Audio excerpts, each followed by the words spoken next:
सच्चिदानन्दरूपाय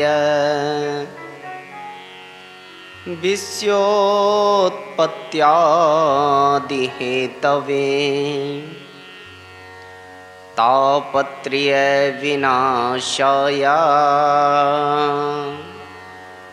श्रीकृष्णाय वयं नुमः।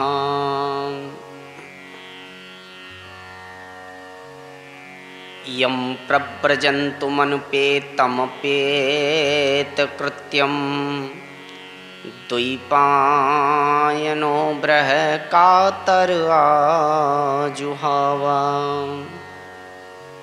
पुत्रेति तन्मयतया तर्वो विनीदो स्तं सर्वभूतहृदयं मुनिमानतोऽस्मि।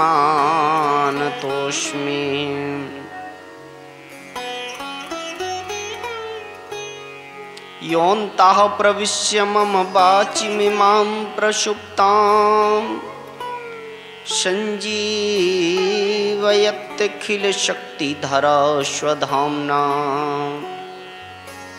अन्याश्च हस्तचरणश्रवणत्वगादीन् प्राणानमो भगवते पुरुषाय तुभ्यम्।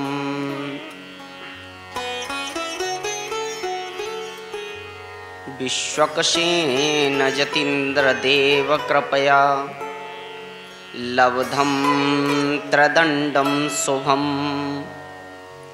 श्रीरामायण तत्त्वबोधनिपुणं भक्तेष्टसिद्धिप्रदम् ध्यायन्तं सततं प्रबोध्यमनसः श्रीराघवेन्द्रं यतिं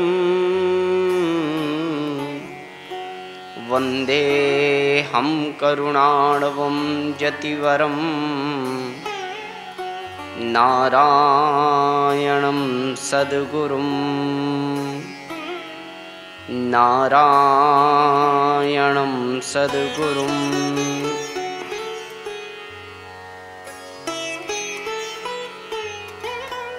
जय जय श्री राधारमण, जय जय नवल किशोर,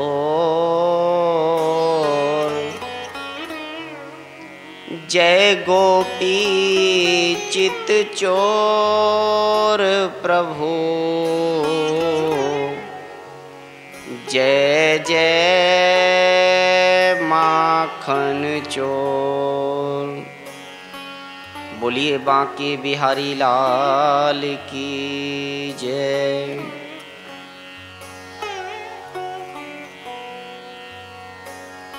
सज्जनों,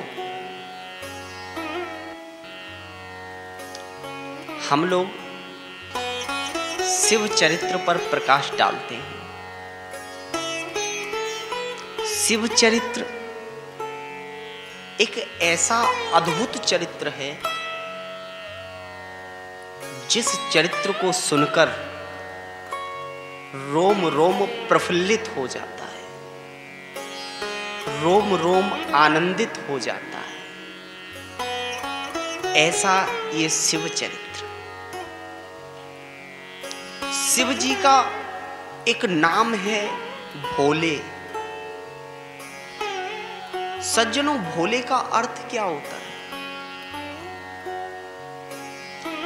हमारे संस्कृत में भो का मतलब होता है हे। भो का मतलब हे। यदि आप किसी मंदिर में जाएंगे शंकर जी के पास में और साष्टांग दंडवत करेंगे और शंकर जी से कहेंगे भो, शंकर जी का नाम लेंगे मतलब भो मतलब हे, शंकर जी तुरंत कहेंगे चुप, ले, जो चाहिए ले जाओ। ऐसे भोले देवता है। अरे और तो और, एक लोटा जल चढ़ा दो तब भी खुश हो जाते हैं। 4 बतासे चढ़ा दो फिर भी खुश हो जाते हैं। 2-4 चीनियाँ बादाम चढ़ा दो फिर भी खुश हो जाते हैं। और तो और घंटा चुरा करके भाग जाओ फिर भी खुश हो जाते हैं। हाँ, एक चोर था, बाबा जी के मंदिर में घुस गया। जैसे ही मंदिर में घुसा, क्या देखता है कि अरे बाबा जी के ऊपर तो बहुत बड़ा एक सोने का घंटा लटका हुआ है। उसने सोचा कि अगर ये घंटा मुझे मिल जाए, आज के बाद छोटी मोटी चोरी सब बंद, सब चोरियां बंद, बस ये घंटा मुझे मिल जाए। रात में मंदिर का ताला वाला तोड़ा और तोड़कर मंदिर के अंदर घुस गया। जैसे ही मंदिर के अंदर घुसा, उसने काफी ऊंचाई पे घंटा लटका हुआ था, उसने कोशिश की उतारने की, लेकिन वो घंटा नहीं उतरा। अच्छा, आपने कहीं कहीं देखा होगा जो शंकर जी की पिंडी होती है वो कहीं कहीं बड़ी ऊंची होती है। उसने सोचा क्यों ना मैं शंकर जी के ऊपर ही चढ़ के घंटे को उतार लिया जाए। चोर सीधा साधा चढ़ गया शंकर जी के ऊपर। सज्जनों, जैसे ही शंकर जी के ऊपर चढ़ के घंटा उतारने लगा, सोई शंकर जी प्रकट हो गए। बस बस बस चेला वरदान मांग, क्या चाहिए तुझे, रुक जा। चोर तो घबरा गया, बाबा मैं कोई चेला वेला नहीं हूं, मैं तो चोर हूं, यहां पर चोरी करने के लिए आया और आप कहां से आ गए। बाबा बोले फालतू की बात नहीं करते, वरदान मांग क्या चाहिए। बोले बाबा मैं तो एक चोर हूँ, यहाँ चोरी करने के लिए आया। बोले अरे चेला, तू चोर नहीं है, तू तो मेरा बहुत बड़ा भक्त है। पता है, कोई 1 लोटा जल चढ़ा देता है मेरे ऊपर, कोई थोड़ा सा चीनियाँ बादाम चढ़ा देता है, कोई 2 बतासे चढ़ा देता है, कोई बेलपत्र चढ़ा देता है। अरे तू कितना ऊंचा भक्त है जो तूने अपने आप को ही मेरे ऊपर चढ़ा दिया। आहा, ऐसे भोले बाबा। एक बार सभी देवता भोले बाबा के पास पहुंचे। बाबा, बहुत दिनों से कोई उत्सव देखने को नहीं मिला, काफी दिन हो गए। बाबा, ये आंखें उत्सव देखने को तरस रही हैं। बाबा बोले मैं क्या करूं, क्या चाहते हो। बोले बाबा हम लोगों को क्षमा करना, लेकिन हम लोग आपका विवाह देखना चाहते हैं। भोले बाबा बोले विवाह मेरा? हाँ बाबा। बोले मैं विवाह नहीं कर सकता। क्यों? बोले मेरे पास 2 कंडीशन लागू। सज्जनों, 3 लोगों को कभी विवाह नहीं करना चाहिए। हमारी हिंदू संस्कृति में विधवा को कभी विवाह नहीं करना चाहिए। शंकर जी बोले मेरे साथ 2 कंडीशन लागू हैं। बोले वो क्या? बोले मैं बूढ़ा हो गया हूं। देवता लोग बोले बाबा आपकी उम्र? बोले बाबा बोले उम्र का तो मुझे नहीं पता, लेकिन मैंने एक छोटी सी समाधि लगाई थी तो 87,000 वर्ष की समाधि थी वो। अब बताइए 87,000 वर्ष का दूल्हा होगा या दूल्हा के बाप के बाप के बाप के बाप होंगे? बोले बाबा दूसरी कंडीशन क्या है? बोले दूसरी कंडीशन यह है मेरे साथ में कि मैं बैरागी हो गया हूँ। हमारे यहाँ बैरागी को या सन्यासी को कभी विवाह नहीं करना चाहिए। बाबा आप बैरागी कब से हो गए? तो भोले बाबा कहते हैं जबते सती जाए तनु त्यागा। सती ने जब से शरीर को छोड़ा है तब से मैं बैरागी हो गया। इसलिए मैं विवाह नहीं कर सकता, मैं विवाह के योग्य नहीं हूं। सारे देवता लोग निराश हो गए, दुखी हो गए। वहीं पर भगवान श्रीमन नारायण प्रकट हुए। भोले बाबा ने प्रणाम किया और भगवान ने कहा, अरे भोले बाबा, मेरी आज्ञा है, आप शादी करो, आप विवाह करो। हम भी बहुत दिनों से किसी उत्सव में नहीं गए, विवाह कर लो आप। भोले बाबा बोले, प्रभु यदि आपकी आज्ञा है तो आपकी आज्ञा शिरोधार्य है, मैं आपकी आज्ञा अपने सर पर रखता हूं। भगवान बोले, भोले बाबा मेरी आज्ञा को सर पर मत रखना। बोले क्यों? बोले यदि आपने आज्ञा सर पर रख ली और आपके सर पर गंगा का बास है, मालूम पड़ा कि हमारी आज्ञा ही बह करके चली गई। इसलिए मेरी आज्ञा को हृदय में धारण करना। ठीक है, सारे देवताओं को कह दिया, चलो भाई तैयारी करो, भोले बाबा का विवाह है। सारे देवता तैयारी करने लगे, अपने अपने विमान सजाने लगे, पूरे स्वर्ग में तैयारियां होने लगी। जितनी माताएं थीं सब तैयारियां करने लगी। भोले बाबा सोचने लगे, जिसकी शादी है उसी को कोई पूछ नहीं रहा है।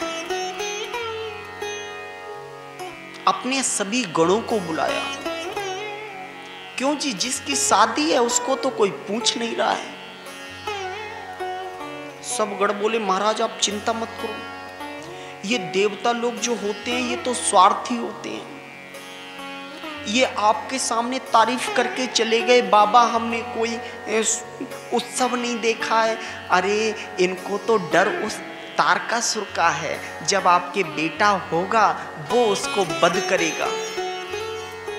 ये देवता लोग तो स्वार्थी होते हैं, लेकिन बाबा आप चिंता मत करो, मैं ऐसा श्रृंगार करूंगा आपका जो किसी दूल्हे का आज तक हुआ ही ना। बाबा बोले, तुम श्रृंगार करना जानते हो? बोले, अरे बाबा मैंने ब्यूटी पार्लर का कोर्स किया हुआ है। अच्छा ठीक है। मानस में तुलसीदास जी लिखते हैं, शिवहि शंभु गन करई सिंगारा, जटा मुकुट अहि मोर संवारा, कुंडल कंकण पहने ब्याला, तन विभूति पट के हरि छाला। सब गण श्रृंगार करने लगे भोले बाबा का।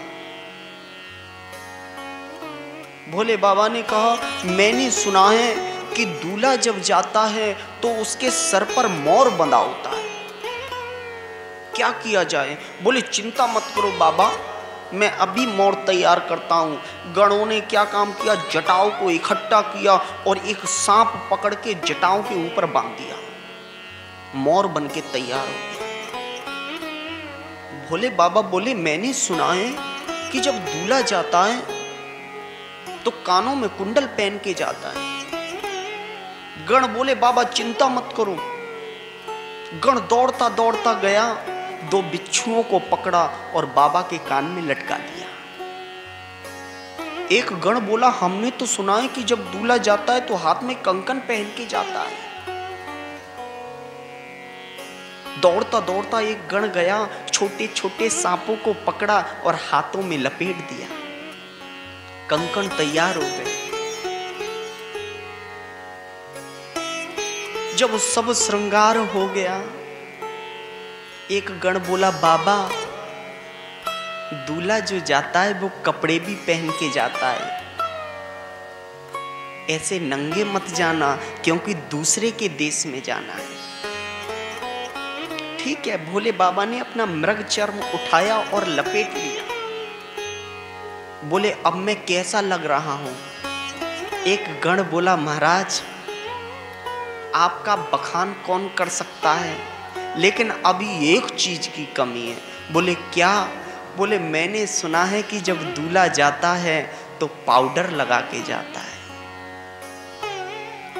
बोले बाबा, बोले पाउडर कहाँ से आएगा? गण बोला चिंता काहे को करते हो? एक गण दौड़ता दौड़ता गया, चिता जल रही थी, उसमें से गरम गरम चिता भस्म लेकर के आया और शंकर जी के पूरे शरीर पर लपेट दिया। बोले लो बाबा, अब दूल्हा गजब के लगे। स्वर्ग से सारे देवताओं की जब पत्नियां देख रही थी, सब हंसने लगी, जोर जोर से हंसने लगी। किसी ने पूछा क्यों जी, हंस क्यों रही हो? बोले ऐसा दूल्हा तैयार किया है कि बर लायक दुल्हन जग नाही। ऐसे दूल्हा के लायक दुल्हन पूरे दुनिया में मिलेगी ही नहीं। कितने सुंदर लग रहे हैं भोले बाबा। भोले बाबा ने कहा मैं कैसा लग रहा हूं? गण जोर जोर से चिल्लाने लगे, बाबा आपका बखान हम क्या कर सकते हैं?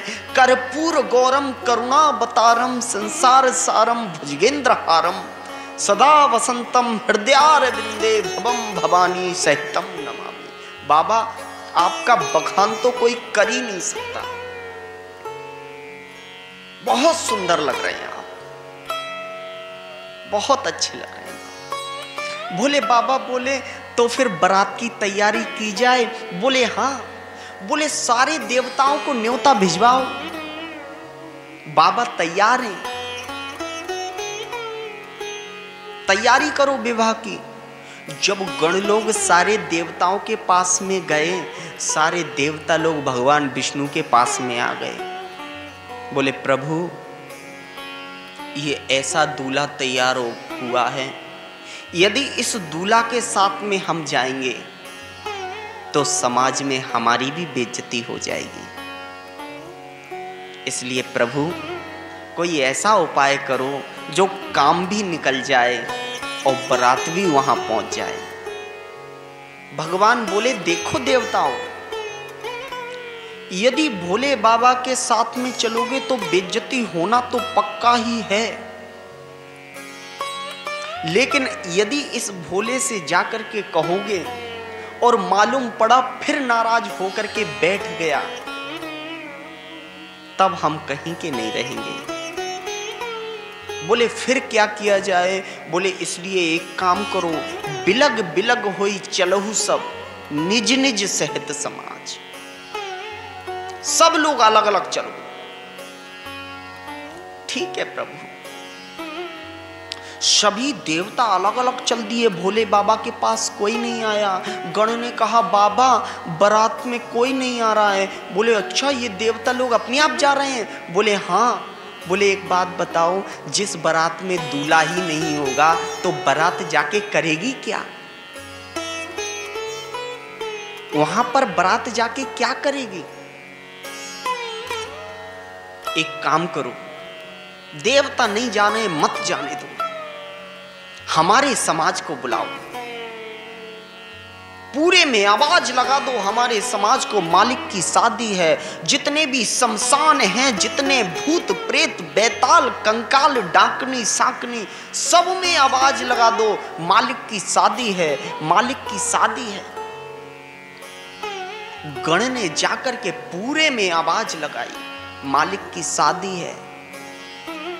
सारे भूत प्रेत भोले बाबा के पास में पहुंच गए।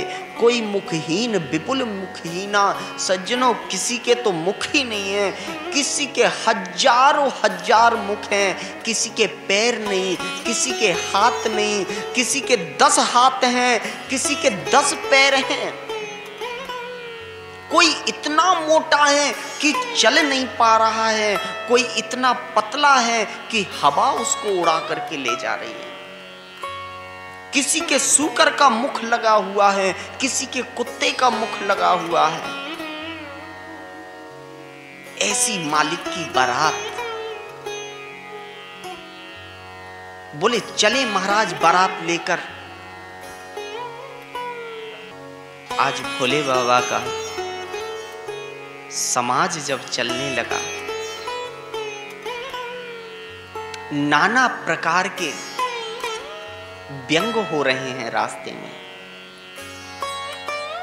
रास्ते में जब बारात चलने लगी, पीछे से आवाज आई, बाबा बारात रोको, बारात रोको।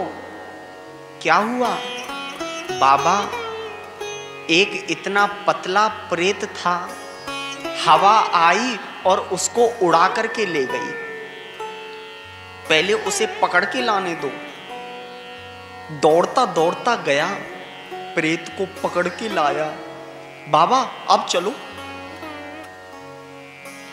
बारात आगे चलने लगी, फिर पीछे से आवाज आई, बाबा बारात रोको, बारात रोको।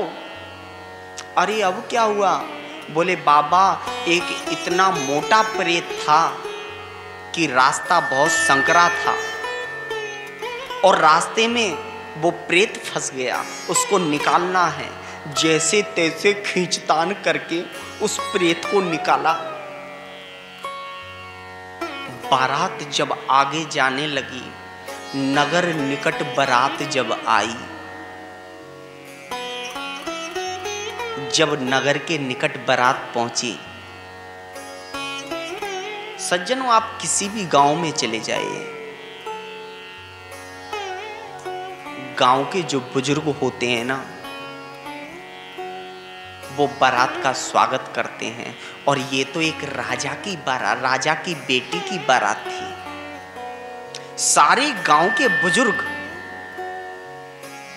दूल्हा सरकार का स्वागत करने के लिए खड़े हो गए। बोले नगर के निकट बारात आ गई है। सब बुजुर्ग आगे हो गए। अच्छा, बारात में बच्चे बहुत ज्यादा उत्सुक होते हैं। कहीं कहीं तो ऐसा देखा जाता है, माताएं छत पे चढ़ के देखती हैं, माताओं को ज्यादा उत्सुकता रहती है, दूल्हा पता नहीं कैसा है। सबसे पहले ये खबर बच्चे ही देते हैं। बच्चे जब दूल्हा को देख करके आते हैं तो बच्चे सबसे पहले खबर आकर के देते हैं। माताएं पूछती हैं बेटा दूल्हा कैसा है, तो बच्चा बताता है। बारात जब नगर के निकट पहुंची, सबसे पहले इंद्र की सवारी वहां पर आई। बुजुर्ग लोग दौड़ते दौड़ते पहुंचे। वाह क्या दूल्हा है, हमारी पार्वती की तो किस्मत खुल गई, कितना सुंदर दूल्हा मिला है। जैसे ही माला डालने को हुए, एक बुजुर्ग ने एक कोनी मारी। अरे रुको, क्या हुआ? पहले पूछ तो लो, यही दूल्हा सरकार हैं। बुजुर्गों ने कहा ये तो ठीक कह रहे हैं। हाथ जोड़ लिए, प्रभु दूल्हा सरकार आप ही हैं। इंद्र ने हाथ जोड़े। अरे हम कहां दूल्हा सरकार हैं, हम तो उनके नौकर हैं, नौकर, हम नहीं है दूल्हा। अब तो बुजुर्ग लोग उछल पड़े। हे भगवान, जिसका नौकर इतना सुंदर, तो दूल्हा कितना सुंदर होगा। पीछे पीछे एक सवारी और आई, पवन देव की। बोले यही दूल्हा सरकार है, इनसे सुंदर और कोई नहीं हो सकता। जैसे ही माला पहनाने लगे, फिर से बोले पूछ तो लो कम से कम। प्रभु आप ही दूल्हा सरकार हैं। पवन देव ने खड़े होकर के हाथ जोड़ लिए। हम तो दूल्हा सरकार के यहां पर झाड़ू लगाने का काम करते हैं, हम दूल्हा सरकार नहीं है। उछल पड़े बुजुर्ग लोग। वाह क्या पार्वती ने किस्मत पाई है, जिसके यहां ऐसे ऐसे नौकर झाड़ू लगाते हो, वो दूल्हा सरकार कैसा होगा। पीछे पीछे नारायण भगवान की सवारी आ रही थी। अब तो बुजुर्ग लोग उछल पड़े, इससे सुंदर और कोई दूल्हा सरकार हो ही नहीं सकता, यही दूल्हा सरकार है, कन्फर्म हो गया। दौड़ते दौड़ते जा रहे हैं। बोले अब पूछने की जरूरत नहीं है, माला डाल दो। जैसे ही माला डालने लगे, एक बुजुर्ग ने फिर बोल दिया, अरे भैया पूछ तो लो, कम से कम पूछने में क्या बुराई है। बुजुर्ग लोग कहते हैं कि हमारा भी तो कुछ अनुभव है, यही दूल्हा है। बोले फिर भी पूछने में क्या जाता है। बुजुर्ग लोगों ने पूछ लिया, महाराज दूल्हा सरकार आप ही हैं? भगवान विष्णु हंसने लगे, बोले हम दूल्हा सरकार नहीं है, हम तो उनके मित्र हैं। अब तो बुजुर्ग लोग उछल पड़े, अरे वाह, मित्र जब इतना सुंदर है तो दूल्हा सरकार कितना सुंदर होगा। भगवान जाते जाते बोल गए, पीछे आ रहा है, देख लेना कितना सुंदर है, यहां रुक तो जाना, कम से कम रुक के दिखाना। बोले अच्छा, इतना सुंदर दूल्हा है कि हम उसको देख भी नहीं पाएंगे। बोले देख पाओगे, भागने की तैयारी करो। और सज्जनों, जैसे ही भोले बाबा की बारात आई, डाकनी साकनी पिशाचनी भूत प्रेत बैताल जो आवाज करने लगे, उस आवाज की ध्वनि से बुजुर्ग लोग वहीं बेहोश हो गए। जितने बच्चे बारात देखने के लिए आए वो लदर पदर भागने लगे। कोई गिर रहा है, कोई चोट खा रहा है और भाग रहे हैं तेजी से, दौड़ते जा रहे हैं, चिल्लाते जा रहे हैं, माई रे माई बचाओ, कहां से ये भूत आ गया। घर पे पहुंचे, मां ने पूछा, बेटा दूल्हा कैसा है? बोले मां पहले दरवाजा बंद कर, जल्दी से दरवाजा बंद कर, तब ना बताऊंगा दूल्हा कैसा है। बोले हो सकता है देख करके आया है, जब दरवाजा बंद करूंगी तब बताएगा। दरवाजा बंद किया, बोले अब तो बता दूल्हा कैसा है। बोले दूल्हा? वो कोई दूल्हा है? वो तो साक्षात यमराज है, यमराज। ऐसा कोई दूल्हा होता है? मां ने सोचा मजाक कर रहा होगा, लेकिन सज्जनों बारात की स्थिति ऐसी हो गई कि जो बारात का स्वागत करने के लिए गए सारे बुजुर्ग बेहोश हो गए, पूरे बुजुर्ग वहीं बेहोश हो गए। भोले बाबा बोले, ऐसा स्वागत किस नगर में होता है? बोले बाबा ये स्वागत नहीं, ये आपको देख करके बेहोश हो गए। बाबा तो खुश हो गए, अरे वाह, मैं इतना सुंदर लग रहा हूं कि मुझे देखकर लोग बेहोश हो गए। बाबा ने कहा, कोई अगर होश में हो तो कम से कम पूछ के तो आओ, हमारे रुकने की व्यवस्था कहां है। एक गण, एक भूत जाकर के देखने लगा, कोई होश में है? एक व्यक्ति थोड़ा थोड़ा होश में था। गण ने पूछा, अरे भैया रामदास, हमारे रुकने की व्यवस्था कहां है? बुजुर्ग लोग ने कहा, शायद ये कोई अच्छा व्यक्ति लगता है जो इतने प्यार से बोल रहा है। उसने जैसे ही आंखें खोल के देखी, बुजुर्ग तो फिर से बेहोश हो गया। बोले बेहोश क्यों हो गया? बोले जो गण पूछ रहा था कि हमारे रुकने की व्यवस्था कहां है, उस गण के कोई सर ही नहीं था। लेकिन बेहोश होते होते एक बात बोल गया, बोले भैया ये पूरी पृथ्वी तुम्हारी है, जहां मर्जी आए वहीं रुक जाओ, पूरी पृथ्वी तुम्हारी है। गण ने भोले बाबा से कहा, बाबा इसने तो ये कह दिया पूरी पृथ्वी तुम्हारी है। लेकिन एक बुजुर्ग धीरे से उठा, बोले बारात का स्वागत तो करना जरूरी है, अगर बारात का स्वागत नहीं करेंगे तो हमारे राजा की क्या इज्जत रह जाएगी। जैसे तैसे उसने माला उठाई और माला भोले बाबा के गले में पहनाने को हुआ। अब भोले बाबा के गले में बैठा था सर्प। जैसे ही वो माला पहना रहा था, सर्फ ने फन फैला दिया। सर्फ ने सोचा शायद ये मुझे बांधने को आ रहा है, फन फैला दिया। अब वो माला बढ़ाए सर्फ फन फैलाए, वो माला बढ़ाए सर्फ फन फैलाए। और सज्जनों, जैसे ही माला डालने को हुआ, सर्फ ने ऐसी फुसकार मारी कि वो धड़ाम से वहीं गिर गया। ऐसी बारात, पूरे नगर में शोर हो गया। ऐसी बारात आई है। नगर में भ्रमण जब करने लगी, स्त्रियां देख नहीं पाई, देख नहीं पाई स्त्रियां। और जैसे ही बारात दरवाजे पर पहुंची, जो द्वार पूजा होती है, कहीं कहीं अलग परंपरा है, कहीं कहीं अलग परंपरा है, लेकिन जो द्वार पूजा होते हैं, उस द्वार पूजा पे माताएं दूल्हा सरकार के पास में जाती हैं और तिलक करती हैं और आरती करती हैं। आज माता मैना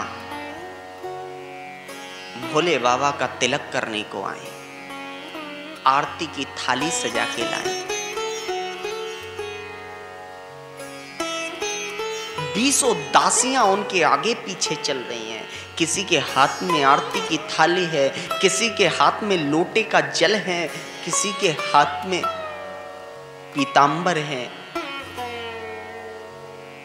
सज्जनों, जैसे ही माता मैना दूल्हा सरकार के पास पहुंचे, हमारे यहाँ का नियम है कि माताएं जब दूल्हा के पास में जाते हैं तो नीचे को निगाह करके जाती हैं, ऊपर नहीं देखती हैं कभी।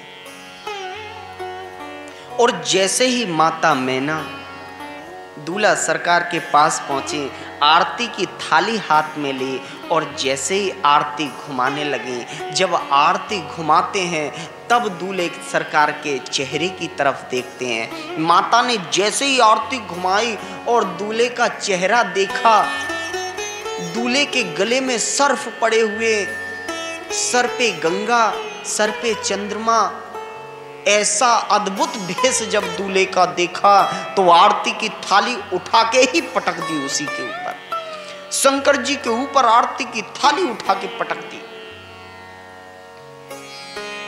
भोले बाबा तो चकित रह गए। एक गण आकर के बोला, बाबा इतनी बड़ी बेइज्जती हो गई तुम्हारी। बाबा बोले, ये बेइज्जती नहीं है, ये हमारी सास ने हमको नेग दिया है, ये आरती की थाली। यहाँ की यही परंपरा होगी। बोले, फिर दरवाजा क्यों लगा लिया? बोले, हो सकता है ये यहाँ की परंपरा हो, इसलिए दरवाजा लगा लिया। अच्छा, सज्जनों, कोई कोई कहता है माता मैना ने गुस्से में थाली फेंक दी, लेकिन ऐसी बात नहीं है। संत लोग अर्थ करते हैं, माता मैना ने थाली की, जैसे ही आरती की थाली लाई और आरती जब दिखाने लगी तो शंकर जी के सर पर चंद्रमा जब देखा तो माता मैना ने कहा, अरे जिसके सर पर चंद्रमा विराजमान है उसके लिए छोटा सा दीपक किस काम का। इसलिए उन्होंने आरती की थाली फेंक दी। बोले, इसको दीपक क्या दिखाना जिसके सर पे ही चंद्रमा वास कर रहा है। अंदर चली गई माता मैना, माता पार्वती को अपनी जांघों पर बिठा लिया। बेटी, अग्नि में कूद जाऊंगी, अग्नि में जल जाऊंगी, पहाड़ से कूद जाऊंगी, लेकिन तेरी शादी ऐसी बोरा बर के साथ नहीं करूंगी। मैया पार्वती ने बहुत समझाया। नारद जी भी वहां पर आ गए, बहुत समझाया नारद जी ने, इनको आप लोग क्या अलग करोगे, ये तो जगत जननी है। जब बहुत समझाया तो माता मैना की समझ में आया, हिमालय की समझ में आया। सज्जनों, इधर भोले बाबा चले गए कहीं एक पेड़ के नीचे। किसी ने पूछा चलो अब शादी की तैयारी करो। बोले भोले बाबा मिलेंगे तब ना। कहाँ गए? बोले वो नाराज होकर कहीं चले गए। ढूंढ के लाओ, पता करो कहाँ है। ढूंढने लगे। सज्जनों, जब भोले बाबा को ढूंढने लगे, एक जगह भोले बाबा मिले। पैर पकड़ लिए भोले बाबा के। बाबा, सब लोग तैयार हो गए, आप नाराज क्यों हैं? चलो शादी करने के लिए। बाबा बोले शादी के नाम से कोई नाराज होता है क्या? शादी के नाम से तो यदि कोई मरा हुआ पड़ा है उससे भी बोल दो शादी करोगे तो वो भी उठ के खड़ा हो जाएगा। शादी के नाम से कोई मरता नहीं है, ना कोई नाराज होता है। मैं नाराज नहीं हूं। फिर चलो बाबा। बोले ऐसे नहीं जाऊंगा। बोले फिर? बोले मेरी एक शर्त है। क्या शर्त है? बोले मालूम पड़ा कि तुमने शादी कर ली और शादी के बाद जो हमारे यहाँ गढ़ आए हुए हैं इन लोगों को भोजन नहीं कराया तुमने, फिर हम क्या करेंगे? इसलिए पहली मेरी ये शर्त है कि पहले इन लोगों को भोजन कराओ, उसके बाद ही मैं शादी करूंगा। बाबा इसमें कौन सी बड़ी बात है, अभी सबको भोजन कराते हैं। जितने भूत प्रेत बैताल कंकाल जितने भी थे सबको लाइन से बिठा दिया गया। एक से कहा जाओ पत्तल परोस कर आओ। एक भाई ने पत्तल उठाई, पत्तल परोसने के लिए जैसे ही आगे बढ़ा, दौड़ता दौड़ता पीछे आया। बोले क्या हुआ? बोले एक कंफ्यूजन थी। बोले क्या?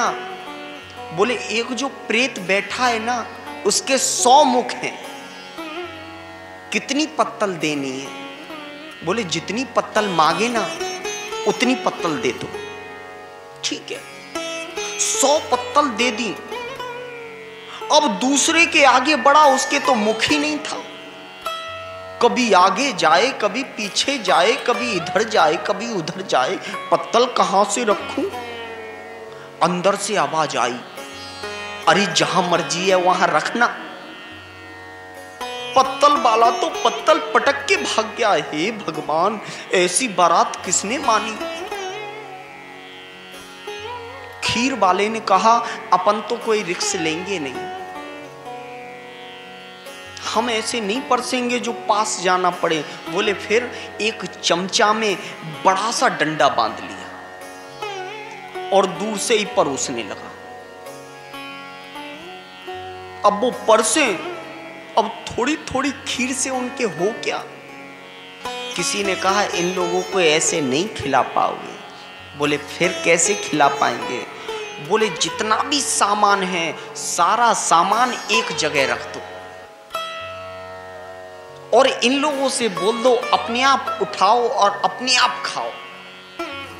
जितने भी भूत प्रेत हैं सारे लोग खाने पर टूट पड़े, सब खाने लगे, अपने आप उठाते जाएं, अपने आप खाते जाएं। मुझे तो ये लगता है कि शादियों में बफर सिस्टम उसी समय से स्टार्ट हुआ होगा, उसी समय से शुरुआत हुई होगी। आज भी भोजन ऐसे ही रख दिया जाता है इकट्ठा, भूत प्रेत की तरह उठाओ और खाओ। वही शुरुआत होगी। सज्जनों, जैसे तैसे भोजन प्रसादी हुई, भोले बाबा को बुलाया गया, पानी ग्रहण संस्कार हुआ, भाबरे पड़ी, 7 फेरे पड़े। जब विवाह संपन्न हुआ, संपन्न होने के बाद नाइन आई, जो नाई का नेग होता है, उसकी पत्नी नाइन बाबा के पास आई। बाबा, हमें तो तुमने कुछ नेग दिया ही नहीं, हमारा नेग बनता है। बाबा बोले चिंता काहे को करती हो, तुम्हारा नेग मिलेगा, हाथ फैलाओ। हाथ फैलाया, बाबा ने अपने थैला में हाथ डाला और 2 बिच्छू निकाले और नायन के हाथ पर रख दिया। नायन तो दौड़ी दौड़ी भागी, हे भगवान ये दूल्हा है या यमराज है, पता ही नहीं चलता इसका। दौड़ पड़ी। ऐसे ऐसे व्यंग हो रहे हैं भोले बाबा की बारात में।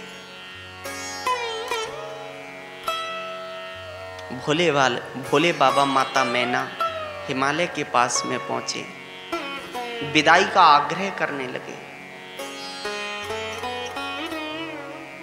सज्जनों, ये जो विदाई शब्द है ना, जब विदाई शब्द कानों में पड़ता है तो आंखों में आंसू जरूर आ जाते हैं। चाहे वो किसी स्कूल से मास्टर की विदाई हो, चाहे वो किसी बेटी की विदाई हो घर से, और चाहे किसी की दुनिया से विदाई हो, जब विदाई शब्द कानों में पड़ता है बहुत दुख होता है, आंखों में आंसू आ जाते हैं। मैंने ऐसे देखे हैं, किसी का यदि बेटा खत्म हो जाए वो बाप नहीं रोता है, लेकिन जब बेटी की शादी होती है तो बाप फपक फपक के रोता है। बेटी की विदाई को बाप सहन नहीं कर सकता।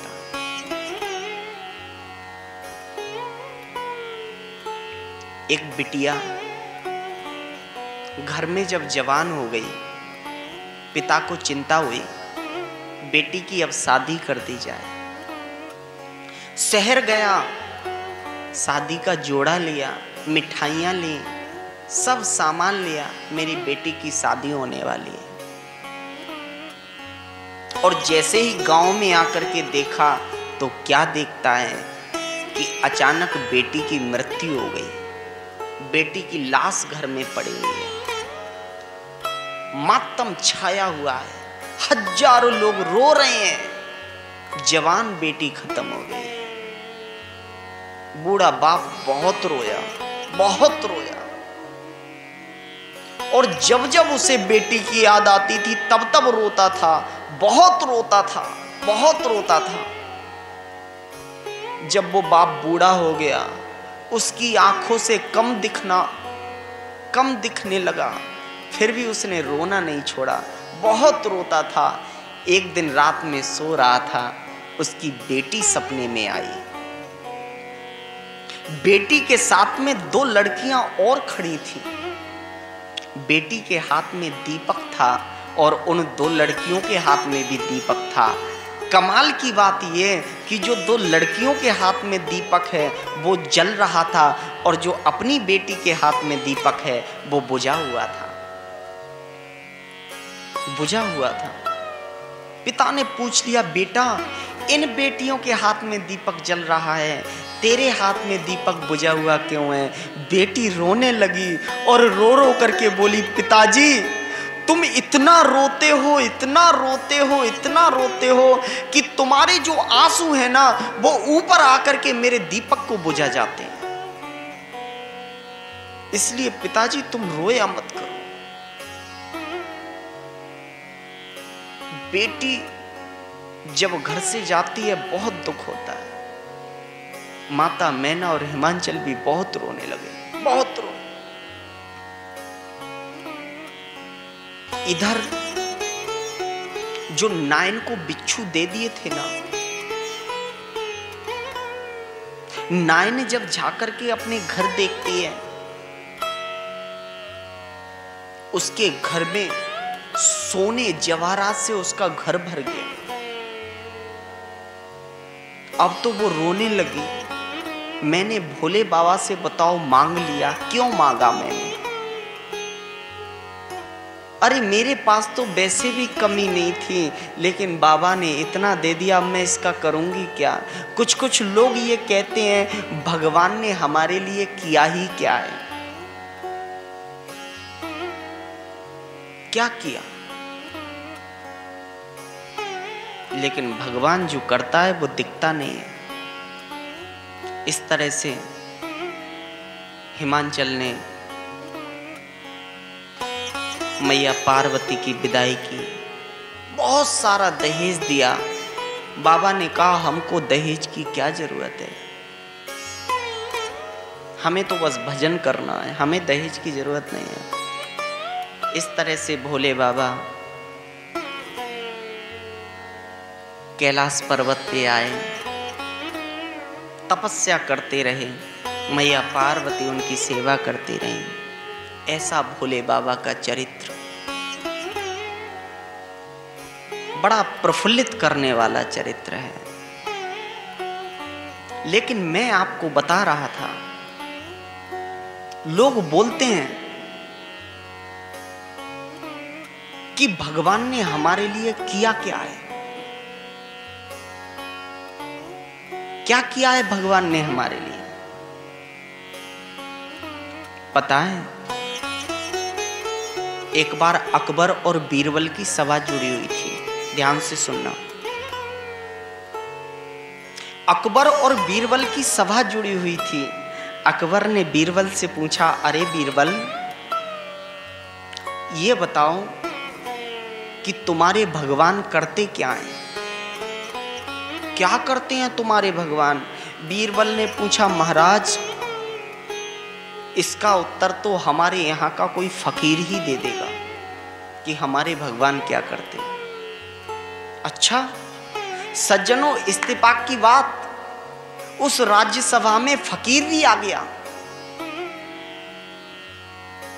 अकबर ने पूछा, बाबा ये बताओ तुम्हारे भगवान करते क्या हैं, अगर नहीं बताओगे तो तुम्हें फांसी का दंड दूंगा।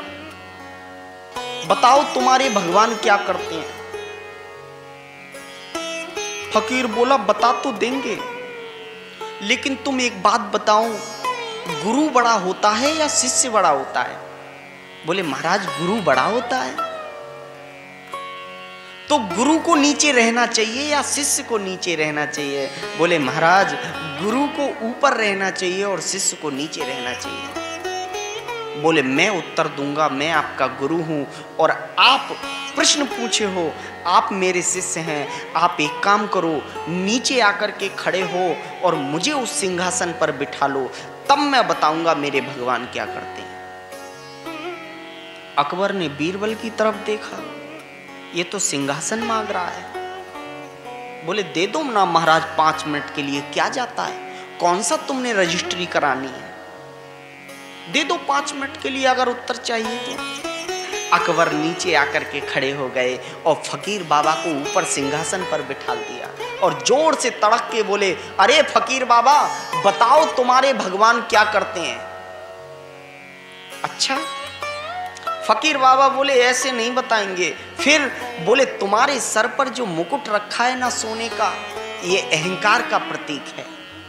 एक काम करो, इस मुकुट को मेरे सर पे बांधो, तब मैं बताऊंगा कि मेरे भगवान क्या करते हैं। फिर बीरबल की तरफ देखा, बीरबल ने कहा, महाराज अगर उत्तर चाहिए तो बांध दो। अकबर दौड़ता दौड़ता आया, मुकुट को उतारा और फकीर बाबा के सर पर रख दिया और नीचे उतर के गया, तलवार हाथ में निकाल ली। बाबा बताते हो या नहीं बताते हो, या मैं तुम्हारा सर धड़ से अलग कर दूंगा, बताओ तुम्हारे भगवान क्या करते हैं। फकीर बाबा हंसने लगे, अरे मूर्ख, अभी भी नहीं समझा मेरे भगवान क्या करते हैं। अरे यही तो मेरे भगवान करते हैं कि 2 मिनट पहले तू राजा था और मैं फकीर था, और 2 मिनट बाद में मैं राजा हूं और तू फकीर है। यही तो मेरे भगवान करते हैं। कोई पता नहीं भगवान कब आपको करोड़पति बना दें, कब रोडपति बना दें। इसलिए जिंदगी में कभी अहंकार मत लाना, क्योंकि जिस दिन आपकी जिंदगी में अहंकार आ गया उस दिन सब खत्म हो जाएगा। कोई भरोसा नहीं है कब आप नीचे आकर के गिर जाएं, कब आप ऊंची चले जाएं।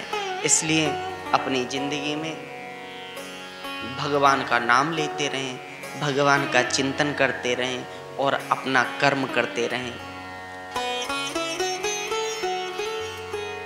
भगवान को हमेशा याद करते रहें। जय जय श्री राधे, जय जय श्री राधे, जय जय श्री राधे। नमः पार्वती पतये, हर हर महादेव।